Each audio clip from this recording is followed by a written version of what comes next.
Most teams in the NHL are on their All-Star break, save for a few who are going to be playing each other until we get the actual All-Star draft on February 1st. So I started looking back at what I think are the most interesting things going on in the league this year so far and to keep an eye on going forward. We're going to talk about a few of them over the course of the next few days, but we've got to touch on this absolute duel we're having right now between Kucherov and MacKinnon. And look, obviously MacKinnon's not going into games like, I got to get more points than Kucherov tonight. They just want to help their teams win, and they know they have to put up points to do that. But from a fan perspective, this is so interesting because these are two completely different types of players. Some might even say opposite in how they put up points. And I want to dive into that because at the end of the day, and this is wild, they have the exact same stat line, except that Kucherov has one more goal than MacKinnon. But other than that, it's identical. Both can fire a wicked one-timer on the power play, dangle out the goalie, or even thread a beautiful pass. But it's how they exploit their biggest strengths that make them not only special as players, but this Art Ross race so special to watch. As much as I love watching McDavid get like an absurd amount of points, I think it's pretty cool that we got a really tight two-horse race here between two totally different play styles. One East, one West, both Stanley Cup champions. That's just awesome entertainment value. Let's start with Kucherov since we made plenty of MacKinnon-specific videos. When Kucherov chooses to display his power, it's usually in the form of his shot. The dude can absolutely uncork one with the best of them, but where his game really shines is the mix of finesse and execution. For example, in this play against Seattle, he almost lackadaisically just kind of dipsy doodles his way into the zone. Doesn't look like he's in much of a rush, he's waiting to draw the Seattle players to him. He's not worried about passing lanes getting closed down by those players because he's so good at executing, he'll find the hole. Although I will say on this play, the Seattle players aren't exactly doing the greatest job at plugging the lane, but nonetheless, he finds it, results in a goal for his team. Here's another example. The Lightning are on the rush, Stamkos gives him the puck, and he takes that extra second. He's not worried about a player pressuring him or taking away a passing lane. He knows he'll still be able to get it through. He wants to wait to get it to the right guy at the right time. He gets it to Point, who because of that is unbelievably open.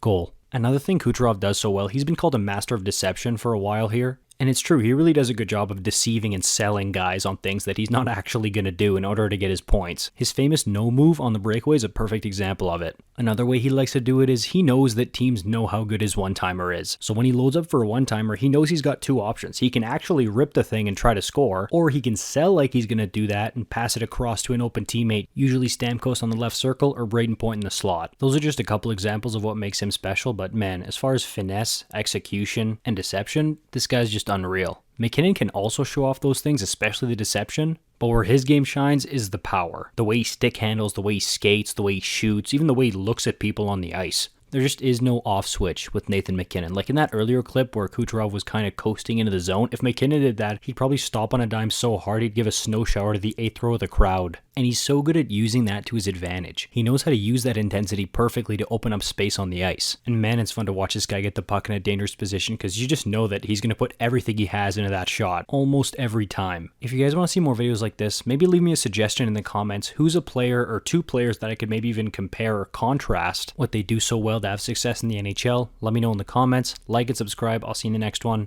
You're awesome.